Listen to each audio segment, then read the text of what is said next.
Consider these your only warnings. We're going to use foul language. There will be spoilers, and we're going to use foul language. Welcome to another episode of I'll See Myself Out. I'm Dan Liscio. I'm Tara Bear. I'm Ryan Patel. Shut up. I'm Norm. So I haven't seen this movie in years.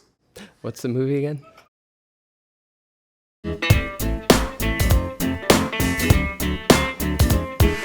It's called The Wicker Man. Wicker Man. Oh yeah, I tried watching that today. Yeah. That was something. Yeah, that was fucked. I put it to the last minute, obviously. So I had tons of stuff to do around the house. I had to charge all my batteries. I had to pack up my bag, gather all my tools and stuff.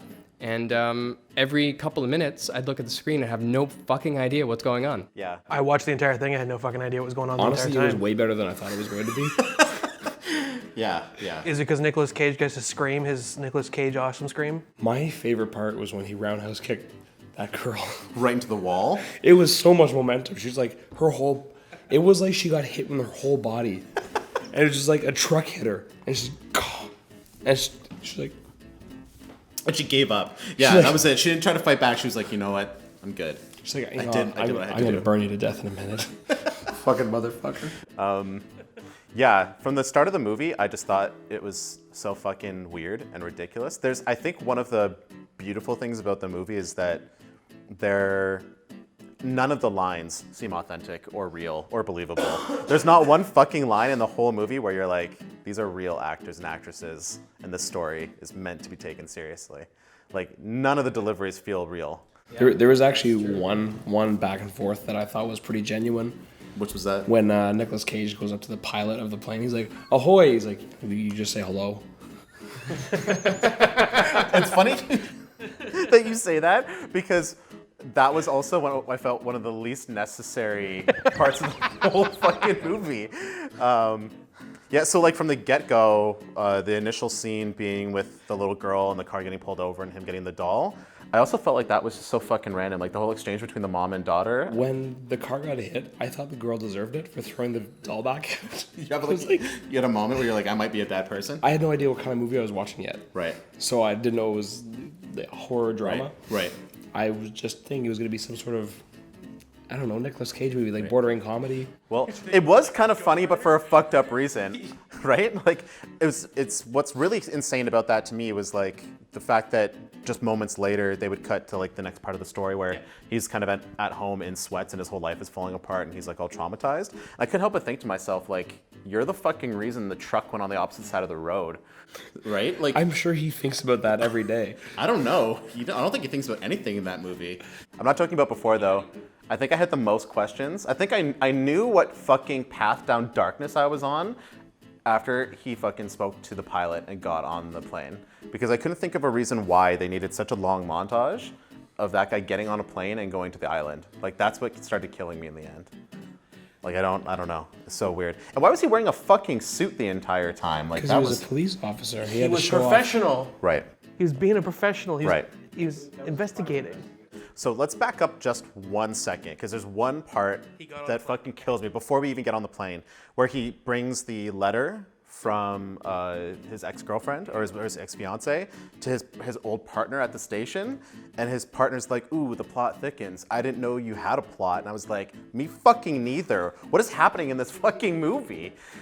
And then he just, nothing, flat, straight up cut. He's like, fuck it, I've got nothing else to do. I'm gonna blow my fucking brains out. I'm gonna get on a fucking plane and find this missing child. I don't know, that just like totally threw me. So they get to the island, right? And the biggest whole aspect of it is that freaking plan has so many like twists and turns and things like 1,000 things has to go exactly perfect, and he has to talk to the exact person at that exact time, or this whole fucking plan goes at the goddamn window. If he just said halfway through it because he didn't find the kid, he's like, well, fuck it, okay, we didn't find it, put him on a freaking milk carton and walk out the door. Right. Yeah. He wouldn't be burned alive. Right. Or I don't think he was going to leave the island either way. Yeah. Well, that was because the guy was dead and he blew up the plane or the control panel on the fucking plane. Also, right? why did the fucking pilot put up such a fight about driving him to the island, and then 2 seconds later he's like, I've got a fucking Ben Franklin and his buddy Ulysses Grant his here. twin. And then His twin. 2 fucking seconds later, the pilot's like, well, fuck it. And then just gets in the plane and drives him there. What is the worst thing you've done for $200? Right. You know, offer me $200 and we'll see. Yeah, exactly. I got $200 for you. What will you do for it? Literally anything that I do for $200 would be the worst thing because it would be the first time I've done something for $200. Yeah. Give me $200. I don't have $200. See, I think you had more sincerity when you said that than in that entire fucking movie. Put this train back on the goddamn rails. Did you guys. just use a steering wheel to like conduct a train? I don't know how to drive I'm pretty a train. sure that's not how this works. Last time I checked, this is how I steer. I don't know how to fucking steer let's a train. steer the train right back onto Do the you tracks. even steer a train? Can you imagine though? I if didn't that watch was the Snowpiercer case? hard enough. The conductor's like, no, too much, derailed. You go, oh, fucking goddamn it, Jim. The only person that controls the train is whoever controls the tracks. I didn't watch Snowpiercer hard enough. I didn't know how a train worked. Child labor? It works No, like that's what this. the Wicker Man We're talking about burns. the porn industry again? No. Oh, God. What was the hand motion? Twist and pull. You're pretty good at that. Yeah, I know. So with the whole Wicker Man thing, what the lady with the Braveheart face paint? Mm-hmm. I watched the entire movie and I have no idea who she was, other than she was some sort of like the mother bee. She was Yeah, like you the nailed it. cult That's who she leader, was. basically. Like she was the person who's, I guess, family kind of owned, like her, like she was the Summer Isle person. Like she was the name on the estate. on Okay. the- She was the Jim on the Jones. convent, or She was whatever it was. like, because that was everything in there had like the beehive. There was all the like honeycomb shaped things. She was the quote unquote conduit for the divine presence on the island. Okay, I tried not to read too much into She the was the symbolism Pope. of this thing. Yeah. so that was All those are just her words. okay. That was I'm the that was her liaison. she was the reason why Nicolas Cage apparently had to wear the helmet of bees that he was apparently allergic to. That happened? I didn't see that part. So okay, At the end. so there's no. So that's the funny thing. So that's like what that movie's like famous for, right? But so the one I was watching, the version I watched, Yeah. he only gets burned, and there's no bees put on his head. So wait, you guys watched two different versions? There's an alternate Yeah. ending that's like famous for being fucking really what Yeah. you're thinking of, right? He got a helmet full of bees and they pour bees in it and then they throw them in the friggin' Wicker Man to burn. So here's the weird thing. So you and I obviously watched we watched the version where he only gets burned in the giant Wicker Man, right? In the statue thing. But if you put the subtitles on, all the lines that he says while he has the bee thing put on his head are in the subtitles, and you can very quietly hear them during the part where he's being burned. So Oh my It's God. really weird. I watched it with the full glory of bees, because I remember watching it going, is he allergic to bees or just hate bees? Because I know he had the EpiPens at the start of the movie, but did he hate bees or allergic to bees? Right. And then they take the helmet off and his head is like blown up like some friggin' blueberry, That's a relevant point. Does he hate them or is he actually allergic? right? He does say he's allergic when he kills the bee in the tavern. You just don't know if But he it's a gets dick stung move though, right? You don't As know he's if running it's to the just a field, he dick gets move. stung, and he doesn't die. I feel like the He part where almost does. Like he goes anaphylactic, and then they save revive him, him. right. Yeah. But you never he see passes that, out right? because he's Oh, trying to okay. get his needles out. Okay. I just assumed that But she earlier in saves the, him in the old way. she blow up? What does that the hell fucking did that mean? Yeah, what does that even mean? Her words.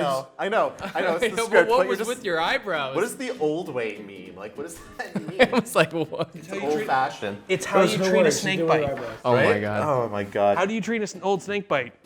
I assumed that the scene where he kills the bee on the bar, where he says I'm allergic, is just his way of being a fucking asshole. For the whole movie, I thought that's why they wanted to kill him. yeah, just because They're the like, bee, that was the first We thing. do honey here. You Right. killed our fucking breadwinner. Right.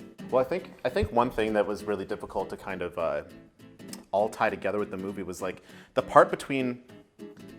It's literally the whole movie. The part between when he fucking arrives to the part where he loses his fucking mind and just starts punching people in the face and yelling about everything. That's like 15 minutes into the movie. Like the whole sequence where he starts tying together evidence is just a fucking wash for me. I have no idea what any of it fucking meant, how any of it actually became. It was all like, I felt like it was all mystery to try to build up the suspense in the audience to make them not know whether or not the girl was real or if he was actually just crazy.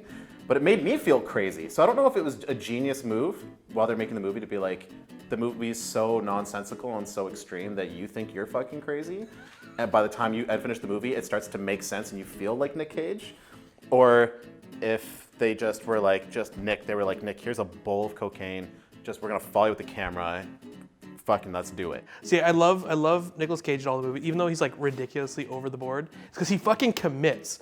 No matter how ridiculous a movie is, he commits. Yeah, 100%. No.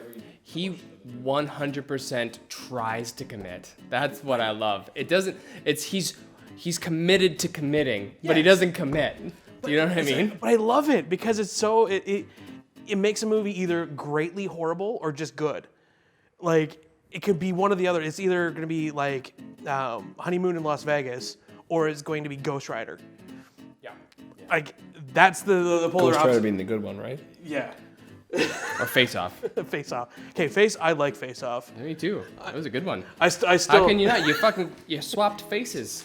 That's a good premise for a movie.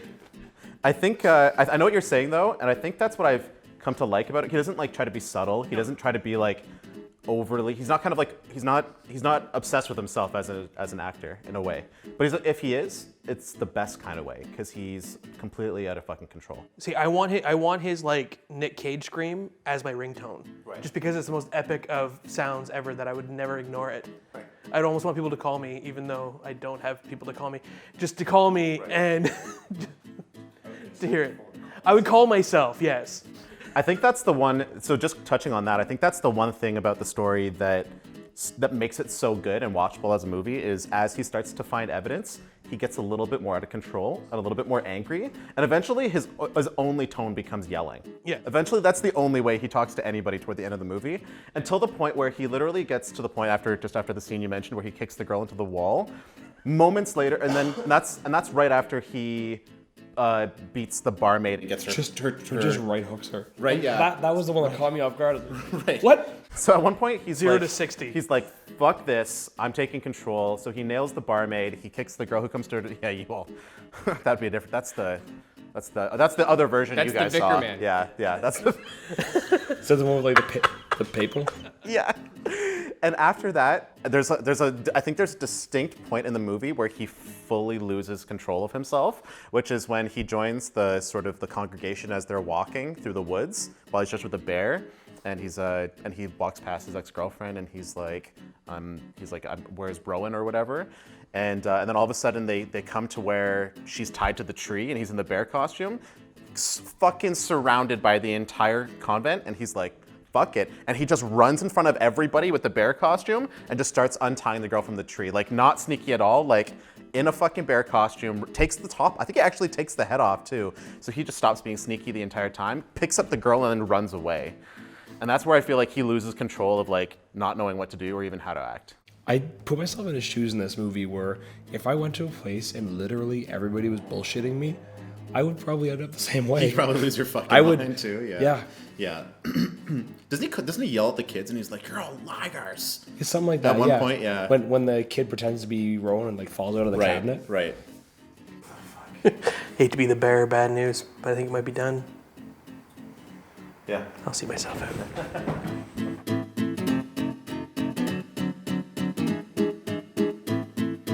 Say Clerks or Clerics? Clerks. I watch Clerics too. What's with you? Are you just a magnet for like the B versions of movies? What kind of internet are you using, man? Yeah, I watched The Wicker Man. Just a guy blessing people all day. Norm his entire life has been using Boogle. Like he's just using all the great value brand fucking apps and sites. It's goggle. Oh my fuck.